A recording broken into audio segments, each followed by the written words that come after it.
Asuransi adalah cara untuk mengurangi dampak negatif dalam hal keuangan dari sebuah musibah. Misalnya, untuk biaya pengobatan ketika sakit atau mengurangi dampak berkurangnya bahkan hilangnya pendapatan karena sakit kritis maupun meninggal dunia. Musibah adalah takdir, ketetapan Tuhan yang pasti terjadi dan sering tidak terduga. Tapi manusia diperintahkan untuk selalu berupaya menolong dirinya sendiri, selalu berikhtiar, termasuk dalam menghadapi musibah. Dan Tuhan tidak akan memberikan pertolongan bila manusia tidak berupaya menolong dirinya sendiri. Contoh sederhana dari upaya tersebut adalah membawa payung bila berpergian di musim hujan, atau membawa ban serep dalam mobil.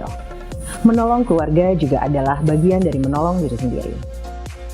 Nabi Muhammad SAW telah mengajarkan bahwa Allah Subhanahu wa Ta'ala akan memberikan rahmat kepada manusia yang membelanjakan harta dengan hemat serta menyisihkan kelebihan untuk menghadapi hari kefakiran, dan bahwa lebih baik meninggalkan generasi yang kaya daripada generasi yang miskin.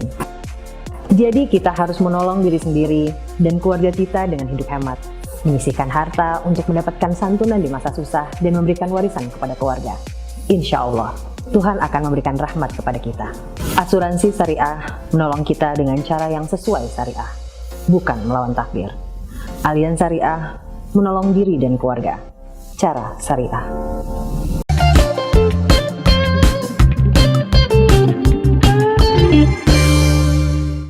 Dari kemarin kita udah ngomongin tentang asuransi. Udah mulai anggarin keuangan kamu buat memproteksi diri belum?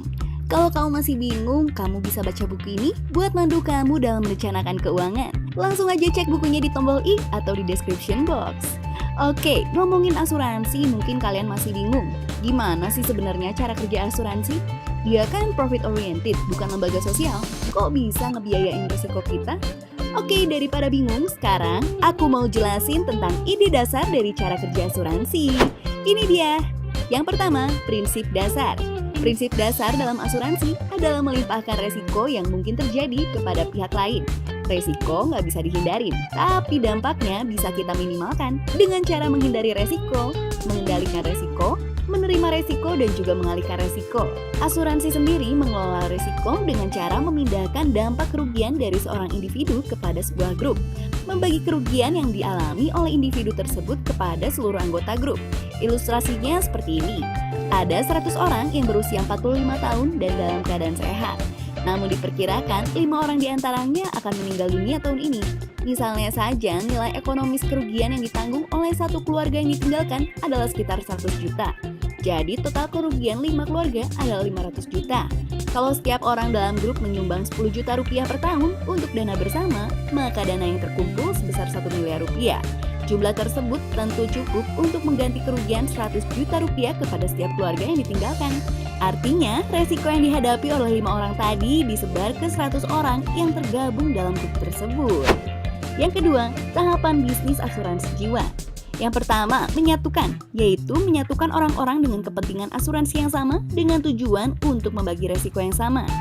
Kedua, mengumpulkan, yaitu mengumpulkan dana atau premi dari sekumpulan orang yang telah disatukan tadi.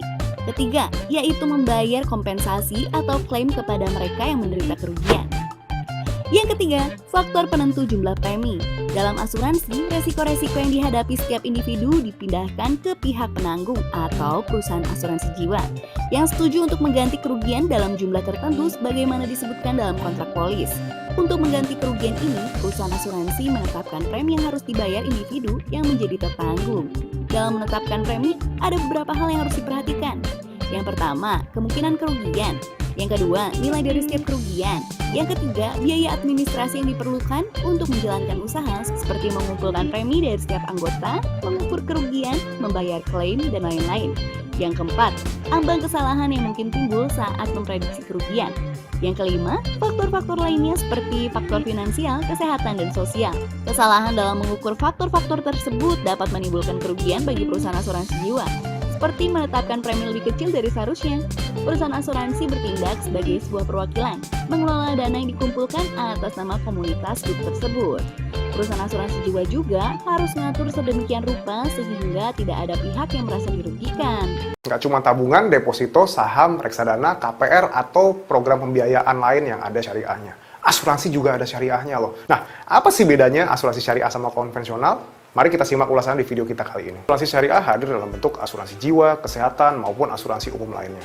Sama seperti asuransi pada umumnya, asuransi syariah juga merupakan produk yang ditujukan untuk memitigasi risiko di saat kita mengalami musibah atau memastikan keluarga kita yang tercinta untuk bisa melanjutkan hidup di saat kepala keluarganya sudah kehilangan kemampuan untuk mencari nafkah. Perbedaan pertama asuransi syariah dan konvensional ada pada konsepnya. Kalau asuransi konvensional, konsepnya adalah risk transfer atau transfer risiko. Sementara asuransi syariah memiliki konsep risk sharing atau bisa juga disebut sebagai tolong-menolong. Jadi, nasabah asuransi syariah akan menanggung risiko satu sama lain dengan menghibahkan sebagian dana iuran yang nanti disebut dengan istilah dana tabaru. Kedudukan perusahaan asuransi di asuransi syariah adalah sebagai pemegang amanah sekaligus pengelola dana tabaru yang nanti akan diberikan upah. So, selain konsepnya beda, akadnya juga beda ya guys. Kalau di syariah kan tadi akadnya adalah tabaru, yaitu tolong-menolong. Tapi kalau akad peserta ke perusahaan asuransi adalah wakalah bil ujrah atau akad mewakilkan dengan upah. Selanjutnya, soal penyimpanan dana. Kalau di asuransi konvensional, dana yang dipakai buat membayar klaim akan disimpan di rekening perusahaan asuransi. Tapi kalau di asuransi syariah, ada yang namanya dana tabaru yang punya rekening tersendiri dan itu terpisah dari rekening milik perusahaannya. Kok beda ya? Karena pada dasarnya premi yang kamu bayarkan bakal jadi milik perusahaan asuransi. 3. Ada surplus underwriting. Dalam asuransi syariah ada istilah namanya surplus underwriting atau istilah gampangnya surplus dana tabaru. Surplus ini kadang ada, kadang enggak. Sederhananya gini, misalnya sebuah perusahaan asuransi berhasil dapat total premi 100 miliar. Sedangkan dana yang terpakai buat klaim adalah 70 miliar. Berarti masih ada kan sisa 30 miliar. Kalau di asuransi konvensional, surplus ini bisa jadi hak perusahaan. Tapi nggak demikian di asuransi syariah. Dalam asuransi syariah, surplus ini akan dibagikan ke seluruh peserta yang memenuhi syarat. Sebagian lagi bakal disimpan sebagai dana cadangan di dana tabaru. Dan sebagian lagi baru deh buat perusahaan asuransinya. Kalau kita sama sekali nggak pernah melakukan klaim dalam periode tertentu dan kepesertaan asuransi kita juga sudah lebih dari 1 tahun, biasanya kita bisa dapat nih surplus dana tersebut. Next, soal investasi. Biasanya di asuransi unit link nih ya. Kalau misalnya di asuransi konvensional, dana peserta bisa ditaruh di instrumen investasi manapun sesuai dengan kebijakan perusahaan asuransinya. Tapi nggak demikian di asuransi syariah. Instrumen investasi di asuransi syariah hanya boleh di instrumen yang memang sesuai dengan standar syariat Islam. Lalu ada juga perbedaan dari soal aspek pengawasan. Ada pihak lain yang dilibatkan sebagai pengawas khusus dalam kegiatan asuransi syariah. Mereka adalah Dewan Pengawas Syariah atau DPS yang bertanggung jawab ke Majelis Ulama Indonesia. Nah, di asuransi konvensional gimana? Nggak ada pastinya pengawas khusus seperti di asuransi syariah. Namun pada prinsipnya, baik asuransi konvensional atau syariah, semuanya wajib terdaftar dan harus nurut sama peraturan OJK atau Otoritas Jasa Keuangan. Selanjutnya ada fitur wakaf. Fitur wakaf ini cuma ada di asuransi syariah ya. Intinya dana wakaf yang terkumpul akan dikelola oleh lembaga pengelola wakaf dan dimanfaatkan untuk kegiatan-kegiatan produktif yang bertujuan untuk kesejahteraan masyarakat. Jadi, dengan memiliki polis asuransi syariah, kamu sama saja sudah berpartisipasi dalam tindakan kebaikan. Nah, yang terakhir ini adalah soal klausul bunuh diri. Apakah jika seseorang tertanggung di asuransi jiwa tewas bunuh diri, uang pertanggungannya bisa cair? Bisa. Tapi umumnya, kalau dia sudah jadi peserta asuransi selama lebih dari 1 atau 2 tahun. Beda produk juga beda aturan. Namun dalam agama Islam, bunuh diri merupakan hal yang dilarang. Oleh karena itu, kematian akibat bunuh diri jelas nggak akan pernah bisa ditanggung sama asuransi syariah. So, itu tadi pembahasan singkat kita mengenai perbedaan asuransi syariah dan konvensional. Mari mengenali asuransi syariah lebih dalam. Dalam asuransi syariah, ada yang dinamakan dana tabaru, yaitu kumpulan dana hibah dari para peserta asuransi jiwa syariah yang akan digunakan untuk menolong peserta yang mengalami musibah. Setiap akhir tahun, dana tabaru akan dihitung apakah memiliki selisih lebih atau selisih kurang.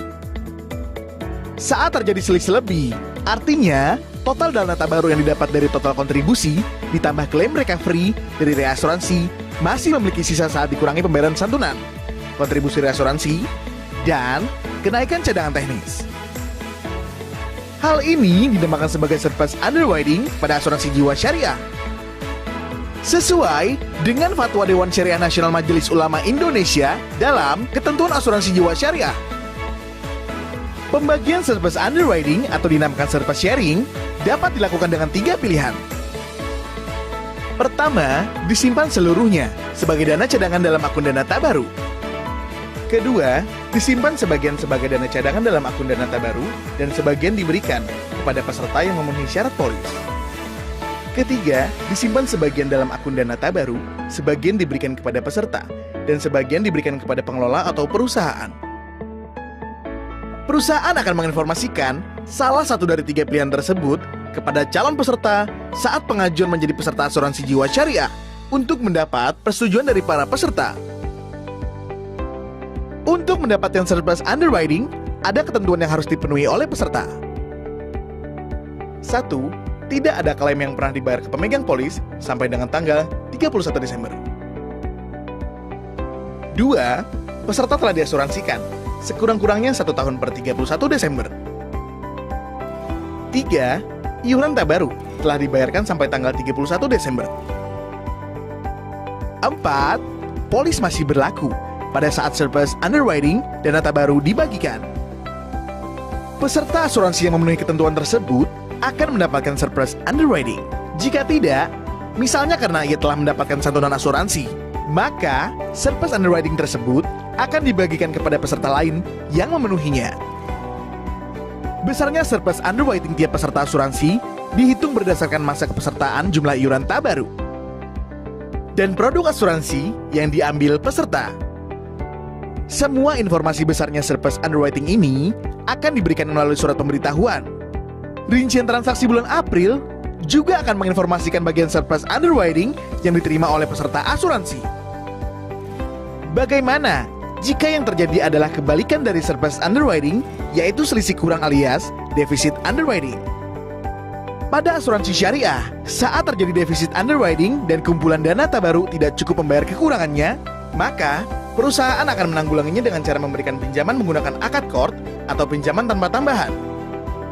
Dana qard ini nantinya akan dikembalikan dengan menyisihkan dana baru. Hal ini tentu berbeda dengan asuransi konvensional. Pada asuransi konvensional, peserta membeli pertanggungan asuransi dengan membayarkan sejumlah premi atau dikenal dengan istilah transferring of risk. Sehingga, jika nanti ada surplus underwriting, maka itu menjadi milik perusahaan. Akan tetapi, jika terjadi defisit underwriting, maka itu juga menjadi tanggung jawab perusahaan sepenuhnya. Mekanisme pengelolaan surplus underwriting yang berbeda ini merupakan salah satu perbedaan utama antara asuransi syariah dan konvensional. Hal ini juga merupakan wujud cerminan prinsip tolong-menolong dalam asuransi syariah. Bagi peserta yang terkena musibah, akan mendapatkan santunan asuransi. Bagi yang tidak terkena musibah, jika ada dana sisa, maka juga akan mendapatkan manfaat dari dana sisa tersebut. Dengan asuransi syariah, semuanya jadi terasa adil. There are a million distractions. Your family, friends, and romantic partners, or at work.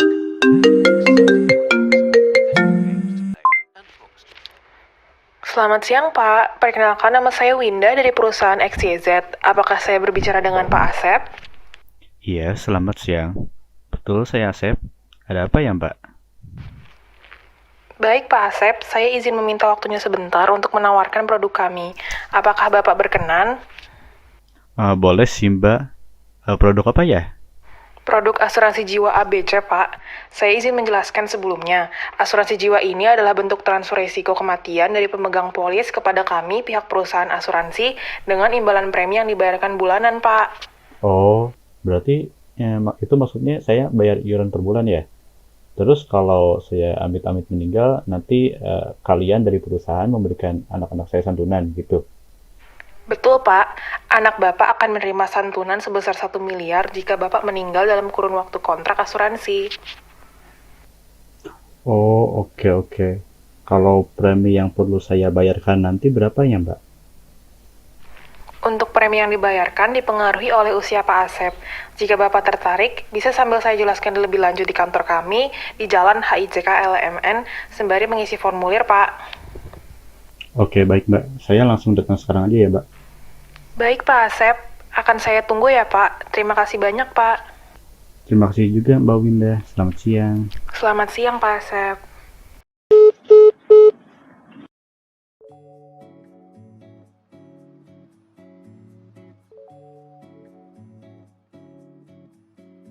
Selamat siang, Pak Asep. Dengan saya Windah, Pak. Mari. Baik, Mbak Winda. Jadi bagaimana ya dengan preminya? Baik Pak, jadi untuk besar premi ditentukan oleh usia Bapak. Boleh saya tahu Pak tanggal lahir lengkap menurut KTP? 30 Juli 1992, Mbak. Baik Pak, berarti untuk usia Bapak sekarang 30 tahun ya Pak? Untuk ketentuan lebih lanjutnya bisa dilihat video di layar ini ya Pak. Berikut adalah ilustrasi produk asuransi kami. Produk asuransi ini menawarkan uang pertanggungan sebesar 1 miliar dengan kontrak asuransi berjangka 3 tahun. Premi dibayarkan di setiap bulannya selama 2 tahun pertama dengan tingkat bunga efektif 5% per tahunnya. Untuk premi yang dibayarkan Bapak Asep setiap bulannya adalah sejumlah Rp800.000. Uang pertanggungan sebesar 1 miliar akan dibayarkan di akhir periode meninggal selama masih di dalam kontrak asuransi.